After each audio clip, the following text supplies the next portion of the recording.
Salut tout le monde, petite question, est-ce que vous savez quel est l'impact carbone d'une compétition de l'ampleur d'une Coupe du Monde de football? Si c'est pas le cas, prenez quelques minutes, je vais tout vous expliquer. Alors la question elle mérite d'être posée, je trouve, j'en ai déjà parlé dans les quelques premières vidéos sur l'écologie que j'ai fait, le football et principalement ces grandes compétitions sont émetteurs de carbone et je pense qu'avant de voir comment on pourrait améliorer ça, c'est important d'avoir un petit peu les ordres de grandeur en tête. Je vais vous parler évidemment de la Coupe du Monde au Qatar à la fin de cette année qui va devenir la Coupe du Monde la plus émettrice de CO2. Il y a une étude qui est sortie récemment et qui parle de 3,6 millions de tonnes de CO2 équivalent. Alors CO2 équivalent c'est juste pour dire que ça va émettre du CO2 et d'autres gaz à effet de serre qui ont un pouvoir d'effet de serre plus ou moins important et on le ramène au niveau de celui du CO2 pour plus de simplicité. Donc à retenir 3,6 millions de tonnes.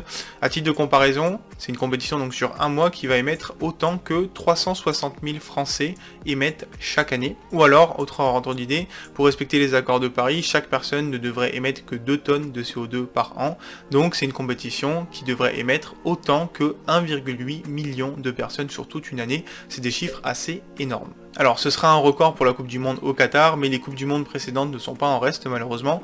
En Russie en 2018 c'était 2,2 millions de tonnes de CO2 émises. En 2014 au Brésil c'était 2,4 millions de tonnes. Et enfin en Afrique du Sud en 2010 c'était 2,7 millions de tonnes. À titre de comparaison c'est aussi l'équivalent de l'émission de carbone de 1 million de voitures sur une année. Alors, quelle est la source de ces émissions? La principale, c'est les infrastructures qui sont utilisées, les stades et les logements principalement. Ça demande beaucoup d'énergie à la construction, notamment par rapport au béton qui est nécessaire. Et souvent, ce sont des bâtiments qui ont des durées éphémères. On peut voir en Afrique du Sud, en Russie ou au Brésil, des bâtiments qui n'ont pas été utilisés ensuite. Alors, il y a des efforts qui avaient été faits, notamment en Russie, pour avoir des certificats verts sur les stades, en réduisant par exemple la consommation en mettant des LED, par exemple, ou en mettant des systèmes de récupération d'eau de pluie pour réduire la consommation d'eau. Malheureusement, ce qu'on appelle ces émissions lors de l'exploitation sont assez faibles par rapport aux émissions lors de la construction et au béton, tout simplement. La deuxième plus grosse source, c'est celle qui est liée au transport. Alors il y a le transport extra-Coupe du Monde et intra-Coupe du Monde. Ce que j'appelle l'extra-Coupe du Monde, c'est les supporters, les joueurs qui se rendent en avion jusqu'au site de la Coupe du Monde. Mais ensuite, ce qui émet souvent plus de CO2 finalement, ça va être les transports intra-Coupe du Monde, donc au sein du pays pour aller d'un stade à l'autre pour voir son équipe jouer. Souvent dans des pays qui vont pas avoir des réseaux de transport très développés, ce qui a été le cas et ce qui est encore le cas cette année au Qatar, on risque d'avoir donc beaucoup d'avions qui vont être utilisés et on sait tous que l'avion c'est le moyen de transport le plus carboné malheureusement. Donc ça ce sont les deux plus gros postes d'émissions de CO2, les infrastructures et le transport. Ensuite plus en retrait mais non négligeable, il y a la nourriture également. Il y a une étude d'extrapolation allemande sur la Coupe du Monde 2018 qui est assez intéressante là-dessus. En fait ils sont partis d'une hypothèse de 49 000 spectateurs par match, il y avait 64 matchs et chaque spectateur mangeait globalement une demi-saucisse dont on estimait que l'émission carbone est de 150 grammes de CO2 par saucisse.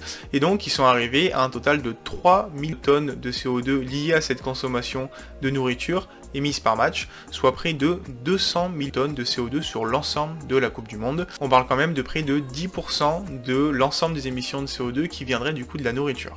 Et donc finalement on peut se demander est-ce qu'il y a déjà eu des Coupes du Monde qui étaient moins émettrices de CO2, et oui c'est arrivé en 2006 notamment en Allemagne où on avait un petit peu moins de 500 000 tonnes de CO2 équivalent qui ont été émises lors de la Coupe du Monde, donc on parle quand même de 7 fois moins que ce qu'il y aura au Qatar cette année. La raison à ça est assez logique, l'Allemagne avait déjà les infrastructures suffisantes et un réseau de transport déjà très bien développé, donc ça a permis de réduire assez drastiquement les émissions de CO2. Ça amène par contre à une question, est-ce qu'il faut forcément faire la Coupe du Monde dans des pays qui sont déjà très développés et qui ont déjà des infrastructures et des réseaux de transport développés?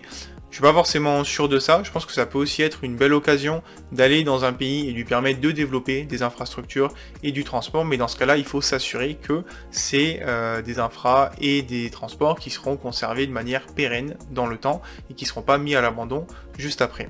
J'espère que ce sujet vous aura plu, que vous aurez répondu un petit peu à cette question. C'est vrai qu'on parle souvent des grands événements émetteurs de carbone. Maintenant pour la Coupe du Monde de foot, vous pourrez mettre des chiffres là-dessus.